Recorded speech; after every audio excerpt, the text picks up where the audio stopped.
Hello and welcome to the BizNews NewsWrap, our daily show summarizing the top takes from BizNews. It's Monday the 4th of November. I'm Lucy Ferreira. Before we get started, remember that these clips are just teasers from the full interviews and articles. For the complete stories, visit biznews.com or tune into the BizNews briefing streamed live at 7 a.m. on weekdays with Alec Hogg. You can find the link on our homepage. And now into the headlines for today's show. We go straight into an update on the run-up to the US elections with our partners at Bloomberg, and political killings and corruption. An exposé on the political interference within the South African Police Service and calls for disbandment. This is followed by Mmusi Maimane of the IRR on the decline of Johannesburg and the urgent action needed to address its water crisis. Sticking with political analysis, BOSA's Mmusi Maimane criticizes the DA-ANC coalition, citing missed opportunities for reform. And then UIM President Neil de Beer claims that potential ANC presidential candidate Paul Mashatile's controversial land policy is merely a distraction from corruption allegations. And lastly, in an optimistic interview, Pick n Pay CEO Sean Summers celebrates the strategic eBucks partnership with FNB and unlocking exciting new opportunities for the company. First up, over to our partners at Bloomberg. When you look at the key takeaways, first, do you believe the polls, and how close are they? Right. So if you believe all the polls, this is neck and neck, a dead heat. There are two theories of the case. One is that the polls are undercounting women voters and how angry they are with the Dobbs abortion decision, and that they're going to come out in record numbers for Harris.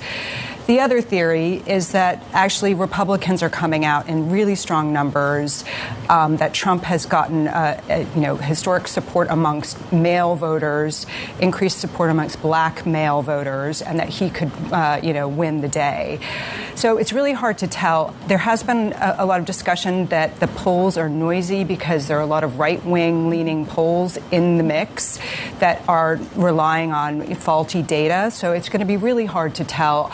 I will be looking at Georgia and North Carolina, the first East Coast states to be reporting. There'll be about 16 East Coast states closing at 7 p.m. Eastern Time, midnight in London. And Georgia and North Carolina are, they count votes quickly. So I'll be looking at those polls and what they're indicating. But Stephanie, this could be a very contested election, and it could take, so you're looking for these two swing states to kind of give us an indication, but it could take, I guess, many even weeks to find out who is president. It really depends on how close this is. Yeah, if it is very close, we could be in for a long haul. Pennsylvania looks very close. There are already lawsuits over some registrations there. So it depends. If it's neck and neck and we're down to a few thousand votes, this could last for quite a while. What's clear is that I think the House race will take a lot longer to settle, as will the Senate. But I think that this could be a quicker, result depending on the margin of error. In a recent BizNews article, an AI-generated version of Chris Stein's voice presents her writing, emphasizing Professor Mary de Haas's critical letter to Police Minister Senzo Mchunu and Parliament, highlighting the alarming rise in what is referred to as political killings, interference, and policing. The dark triad of political killings, political interference, and political policing have been laid bare in a letter with detailed case studies sent to Police Minister Senzo Mchunu and Parliament. It was compiled by Professor Mary de Haas, who has been monitoring and researching political violence in KwaZulu-Natal for 40 years and has kept detailed records covering that period.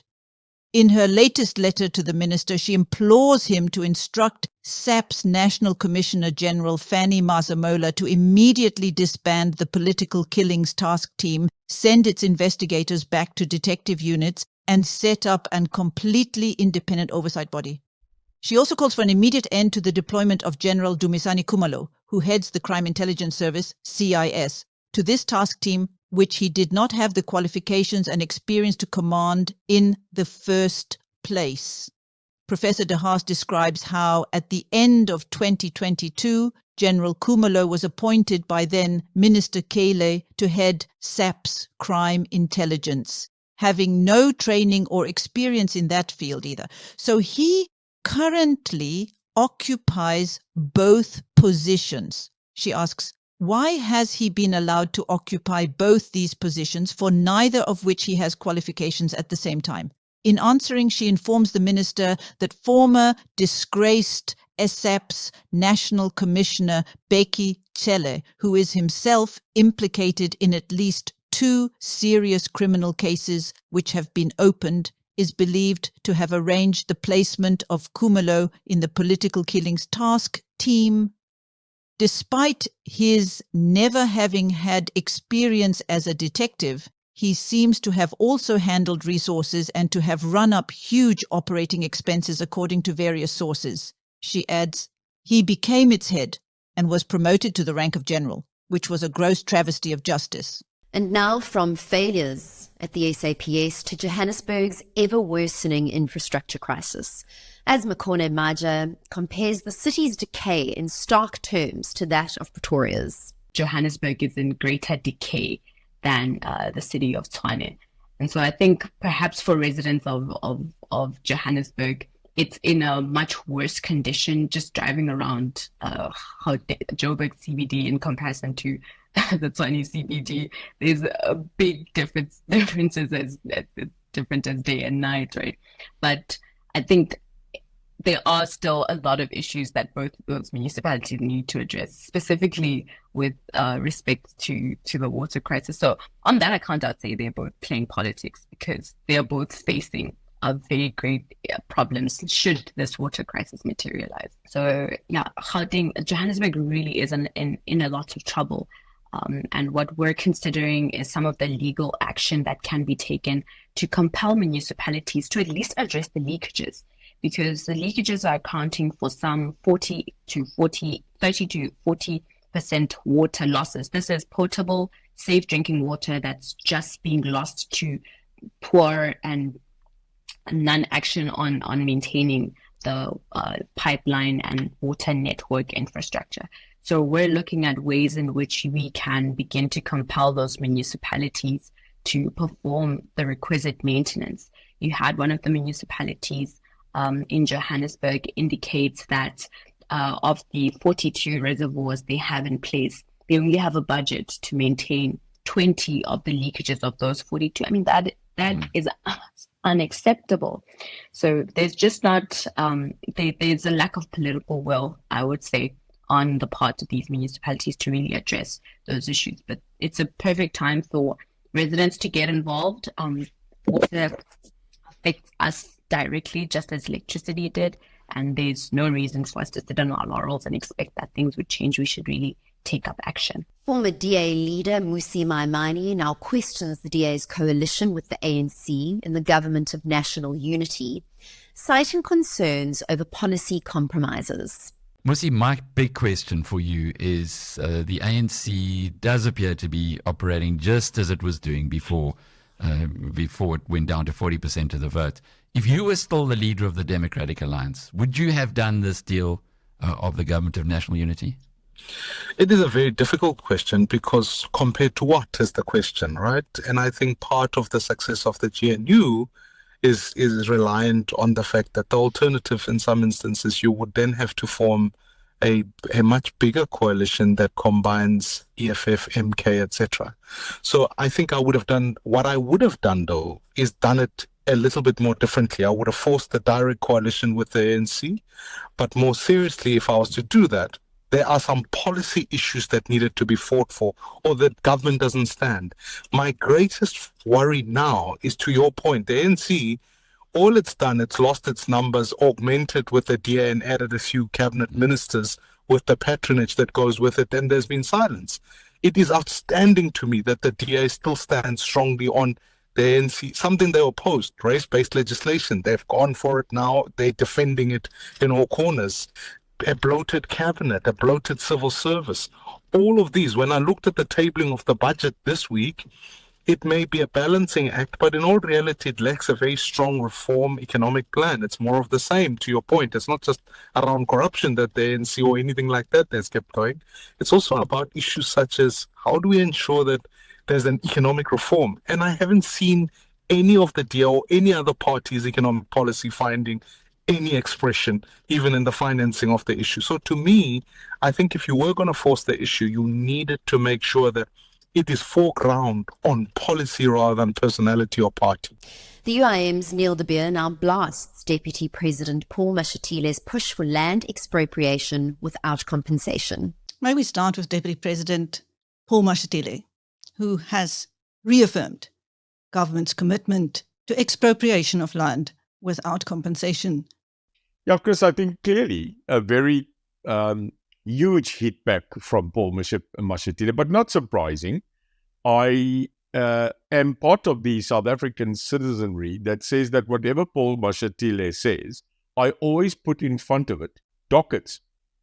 We cannot forget, and we will not forget on this Sunday show, that we are true to the belief that the vice president of this country should be impeached and should be set in front of court.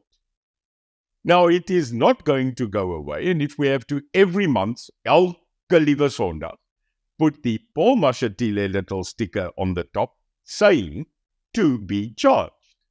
So I am sorry as a person that whatever Paul Mashatile tells me, I will always say, but to be charged.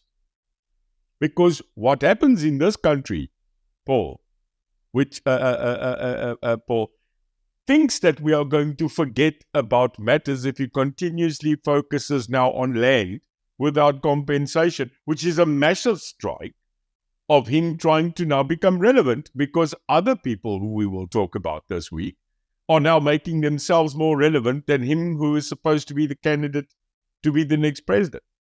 So either charge this man according to what the DA delivered pre-GNU, which are horrific charges of corruption, horrific charges of actually being part of miscellaneous matters that are lying underneath the earth on terrible charges of corruption. But now this man comes and he says, but no, forget about that. That will come. Let's take land without compensation and I will lead that. So I think there needs to be a bit of thinking. He needs to be charged because those dockets are not going to go away. And I think until then, Chris, the real people of this country are not going to take him serious. So we are sitting in a quagmire where we've got people in the GNU who laid those matters in public and who are currently serving under him and saying nothing. So I think it was a little bit of I want to be relevant for a while. And he chose a matter that is very sensitive, not just to the people of this country, but also to the economy. Because if you get up and you say we are going to take your land and that we are not going to have people that have title deed respected in this country, then Chris, what real serious foreign direct investor will come into this country and say, I will buy a piece of land, I will build a factory and I will employ people? I think this is an absolute scourge and he's got it wrong and we should be watching this with a very, very big microscope. And lastly, Sean Summers reflects on Pick n Pay's turnaround journey and the importance of focusing on quality operations amid challenging market conditions. Well, somebody has really been at it, and congrats on the deal that you struck with First Rand or FNB on eBucks. It's a big win for Pick n Pay if you consider what you're up against with Checkers and so forth. Just unpack what it means and how you put it together. I think it's a huge win for us, Alex. I think the eBucks thing is massive. It is a huge hit. I mean, it's the most popular loyalty scheme that is in the country. They distributed about 2.4 billion to their clients last year as part and parcel of that. And it's the start of a journey for us with them. We've got some very, very exciting stuff that we're working on in the background that will be revealed in the next couple of months. And a lot of these things have to be technologically enabled first, as you understand, just to get these devices to work at the end of the day. And some of the things that we're going to be launching just takes a little bit of time. But it's off to a great start already.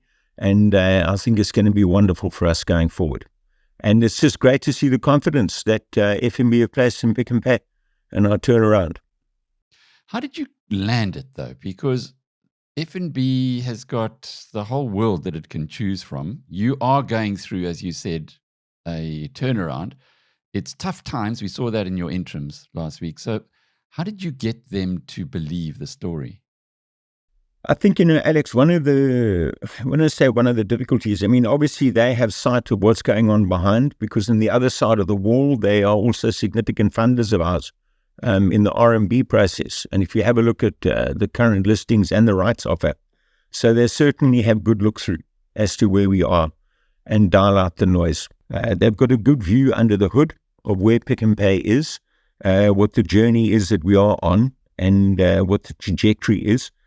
We still have a very significant base in the company. I mean, we're in excess of 100 billion enterprise. So when you read all of these stories about, Pick n Pay can't stand a chance, it hasn't got the scale, Shoprite Checkers are growing at this pace, sure, all of those things are realities in the sideline, but you have to ask, what does it really mean commercially at the end of the day?